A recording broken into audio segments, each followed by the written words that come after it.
Vítejte na magistrátu. Nazdar.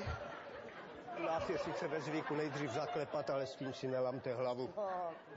Ještě by se nám rukou prokopla dveře. A to, že jste si sedla, je úplně zbytečné, poněvadž hned doufám zase půjdete.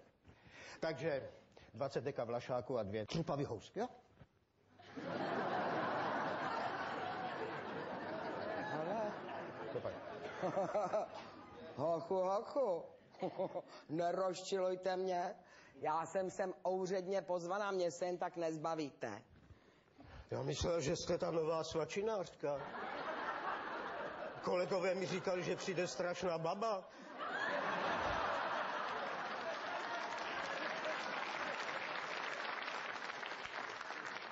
Promiňte, jak jsem si vás tak mohl splést. Že jo? Tak co pak máte na srdci? No, na srdci, já to můžu najít teďka, ale halejte, já mám to... tady. Já jsem sem pozvána za účelem projednání přestupku dopravního. Tak to se podíváme. A paní Krupičková, no to jsem rád, že vás poznávám. Máme tady záběry kamer městské policie. Takže za minulý měsíc 2krát jste projela na červenou, 3krát jste projela jednosměrkou, dokonce zelinářským stánkem. Pak jste se zastavila na zákazu zastavení, přímo na Jezevčíkovi, jakéhosi důchodce, kterého v nastalém šoku odvezli do nemocnice. Tedy toho důchodce, čokoliv to má za sebou. Tak, co mi řeknete, než vám seberu řidičák a strčím ho v archivu tak hluboko, že už ho nikdy nikdo neuloví. Víte, co vy mě můžete? Vy mě můžete sebrat akorát tak prádlo na balkóně. Já to auto neřídila, víte. Tak kdo pak ho tedy řídil? Osoba mě blízká. A tudíž vám nemusím její totožnost vůbec sdělovat. Já jsem to viděla na vlastní oči na vlastní oči.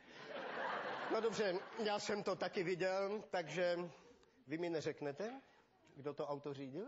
Víte, co by mi táta udělal? On je totiž strašný magor, rozumíte? A prchlivej. Pamatujete si, jak byly na hlavní vymlácený všechny ty radary na té výpadovce? Pamatujete si? Několikrát, no. No, představte si, to je taky jeho práce.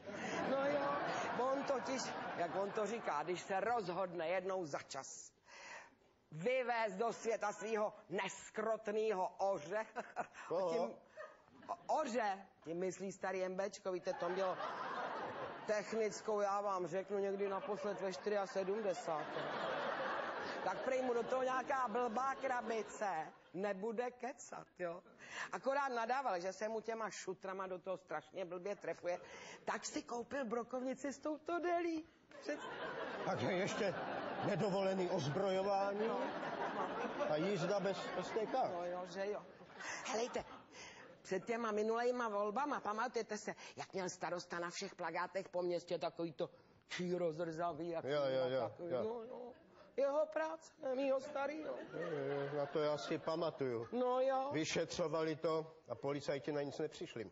Totiž. On táta je s tím jejich náčelníkem jedna ruka, oni spolu chodili do školy. Neříkejte. No jo. Helejte, když víte, jak tenkrát zmizely ty cihly, jak se měla spravovat školka. To taky ukradl váš manžel? Ale ne, no oni oba, ten náčelník z toho má... On si postavil chatu na Berounce, teda pěknou. A teď si představte, kdyby se tohleto všecko někdo dozvěděl. Nějakej takovej horlivec. Teda oni mi říkali, varovali mě, že tady na úřadě prý nějakej takovej pracuje. Zeman, že se jmenuje. Křestní jméno, ten má tak blbý, já se vůbec nepamatuju. A on je má to takovej hůle. On vůbec netuší, že můj starý chodí za jeho starou. Teda, hejte, mně to teda je úplně bůst, jo. My máme se starým takový volný, řekla bych až úplně svobodný, moderní manželství. Já mám svýho Pepu, jezdí s poplářským vozem, korba, panečku, ten by mu ještě namlátil, víte, úplně nemoderně, jo, ale jde pak Pepa, to je A jak vy se vlastně jmenujete? Leopold Zeman.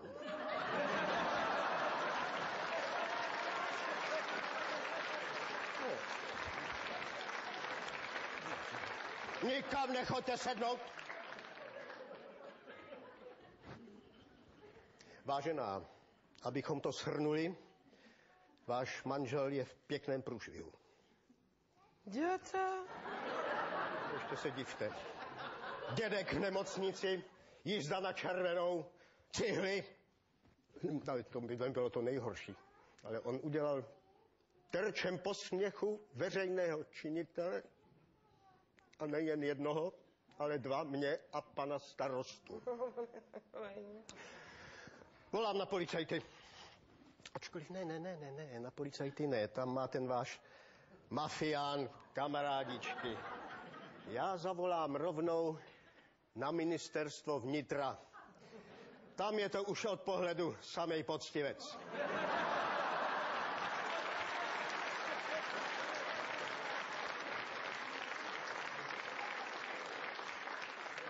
A teď si tady u vás udělám zápis, takže jméno. Čí? Vaše. Dagmar Krupičková.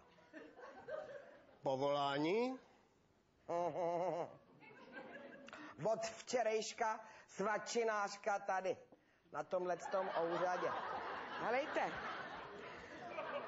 hochu, jestli o tomhle všem někde jenom ceknete, tak já vás zažaluju za sexuální obtěžování a vy budete mít hlavní roli v tom na vlastní oči.